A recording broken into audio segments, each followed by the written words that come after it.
High was welcome to KM cine talks. ఈరోజు June 20వ తారీఖున కుబేరా మూవీ అనేది రిలీజ్ అయింది. అసలు సినిమా రివ్యూ ఎలా ఉందనంటే అసలు సోషల్ మీడియా అంతా కూడా ఓదర కొట్టేస్తున్నారని మనం అయితే చెప్పుకోవచ్చు. ఎందుకనంటే ఇక్కడ ఈ సినిమా దర్శకుడైన శేఖర్ కముల, ఈయన సినిమాలు అనంటే ఒక రకమైన పిచ్చి ఉంటుంది. అంటే సినిమా ఎంత సింప్లిసిటీగా ఉంటుందో, ఎంత నేటివ్గా ఉంటుందో, ఎంత రియాలిటీగా ఉంటుందో అనేది మనం ప్రతిసారి చూసాం. గతంలో వచ్చిన హ్యాపీ డేస్ కానీ, లీడర్ కానీ, అనామిక కానీ, ఫిదా కానీ, లవ్ స్టోరీ కానీ, ఇలా ఈ లవ్ స్టోరీ ప్యాటర్న్లో రియాలిటీగా ఉన్న సినిమాలు ఏవైతే ఉన్నాయో మంచి హైప్ని క్రియేట్ చేసి సినిమా సైలెంట్గా వస్తూ కూడా ఒక బజ్ని క్రియేట్ చేస్తుంది. అదేవిధంగా ఇప్పుడు రిలీజ్ అయిన కుబేరా సినిమా ఏదైతే ఉందో అంతకు మించి హైప్ చేసింది. కానీ గతంలో శేఖర్ కమ్ల తీసిన సినిమాలన్నీ కూడా లవ్ స్టోరీలే. ఆల్మోస్ట్ 99% ఒక ప్లెజెంట్గా పీస్ఫుల్ మైండ్తో లవ్ స్టోరీసు, ఫ్రెండ్షిప్ ఇలాంటి ప్యాటర్న్స్లో తీశారు. కానీ మొట్టమొదటిసారిగా ఒక ఎకనామిక్ ప్యాటర్న్లో, అందులో కూడా ఒక బిచ్చగాడి క్యారెక్టర్ కింద, అందులో కూడా ఒక సిబిఐ ఆఫీసర్ ఉండేటట్టు చాలా కీలకంగా ఒక కమర్షియల్ ఫిలింగా తీయడం, అది కూడా ఈ సినిమా స్క్రిప్ట్ రాయడానికి ఏకంగా 2 సంవత్సరాలకు పైగా శేఖర్ కమ్ల గారు టైం పెట్టారు. ఆయన జీవిత చరిత్రలో తీసిన సినిమాలన్నీ కూడా మొత్తం కలిపితే 9-10 సినిమాలు తీశారు.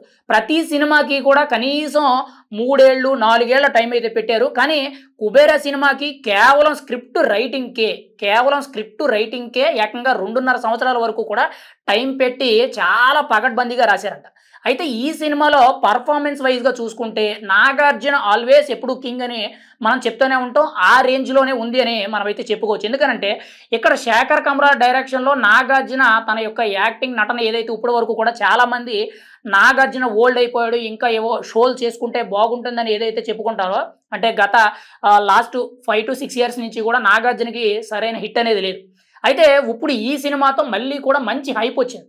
అంటే మళ్ళీ నేను కింగ్ నాగార్జున, మన్మధుడిని అనే విధంగా మళ్ళీ ప్రేక్షకుల ముందుకు ఆయన నటనతో తిరిగి వచ్చాడని చెప్పుకోవచ్చు. అండ్ సెకండ్ మెయిన్గా చూసుకుంటే తమిళ స్టార్ హీరో అయిన ధనుష్. ఈయన ఎటువంటి పాత్రకైనా కానీ తన బాడీ లాంగ్వేజ్ని, తన యాక్టింగ్తో ఖచ్చితంగా ఆకట్టుకుంటాడని చెప్పి మనమైతే చెప్పుకోవచ్చు. కానీ ఇప్పటి వరకు ఆయన చేసిన క్యారెక్టర్ల కంటే కూడా ఈ క్యారెక్టర్ అనేది చాలా పీస్ఫుల్గా, చాలా క్రిటికల్గా ఉన్నా కూడా, పైగా ఈ సినిమాలో ధనుష్ బిచ్చగాడి క్యారెక్టర్ చేయడం, ఒక రకంగా చెప్పాలంటే బిచ్చగాడి సినిమాలో విజయ్ ఆంటోనీ చేసిన పాత్ర కంటే కూడా ఇంకా లోతుగా చేశారు, ఇంకా రాడ్ రియాలిటీగా చేశారు.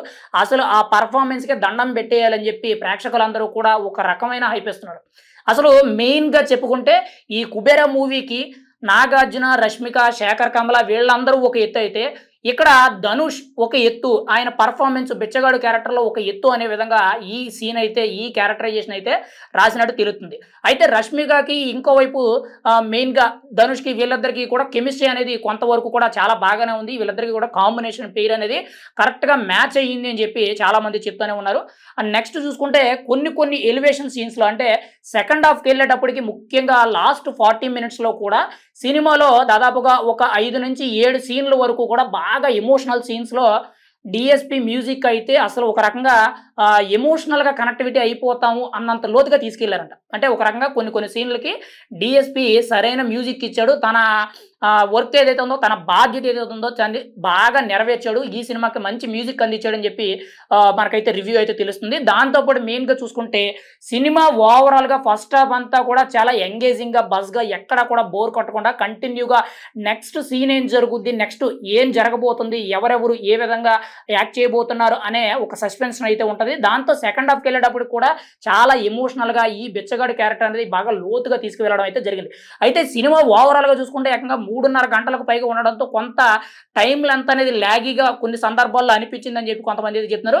అది ఒక్కటే చిన్న మైనస్ మార్క్ అయితే చెప్తున్నారు. కానీ మిగతా సినిమా అంతా కూడా 100కి 99 మార్కులు వేయచ్చు. సినిమా ఎక్కడ కూడా తక్కువేమీ కాదు. కనీసం ఎట్టిన బడ్జెట్కి 3 పైగా వసూలు చేసే ఛాన్స్ అవుతుందో అందులో ఎటువంటి సందేహం అయితే లేదని చెప్పి ప్రతి ఒక్కరు కూడా, సినిమా చూసిన ప్రతి ఒక్కరు కూడా నాగార్జునకి ఇది ఒక కంబ్యాక్ సినిమా అని చెప్పి చాలా గట్టిగా అయితే చెప్పడం జరుగుతుంది. ఒక రకంగా శేఖర్ కమ్ల రైటింగ్స్ అని అంటేనే అసలు మన పేరు పెట్టనవసరం లేదు. చాలా లేటెస్ట్గా వచ్చి ఈ సినిమాని పైకి తీసుకెళ్తాడు.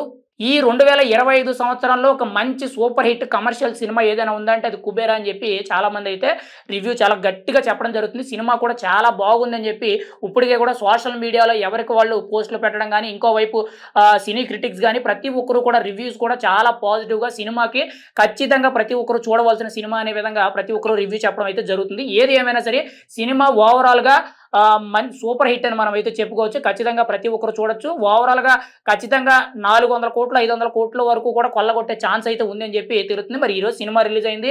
ఆల్రెడీ నిన్న చూసుకుంటే ప్రీమియర్ షోలనేవి ఇతర దేశాల్లో యూకేలో, యూఎస్‌లో వేయడం జరిగింది. అప్పుడే ఆల్రెడీ రివ్యూ వచ్చింది. ఇక్కడ తెలుగులో చూసుకునేటప్పటికి మంచి హైప్ అయితే వచ్చింది. ఇంకోవైపు 'ధనుష్' తమిళ్‌లో కూడా మంచి హైప్ అయితే వచ్చింది.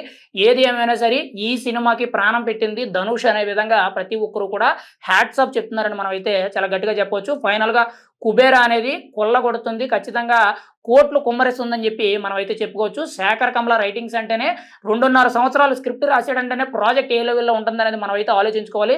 చాలా సైలెంట్‌గా సినిమా వచ్చింది. మొన్న ట్రైలరు, ట్రేజర్ ఏదైతే రీసెంట్‌గా వారం రోజుల కిందట ఇవన్నీ వచ్చినాయో వాటితోనే సైలెంట్‌గా ఒక బజ్ అనేది క్రియేట్ చేయడం జరిగింది.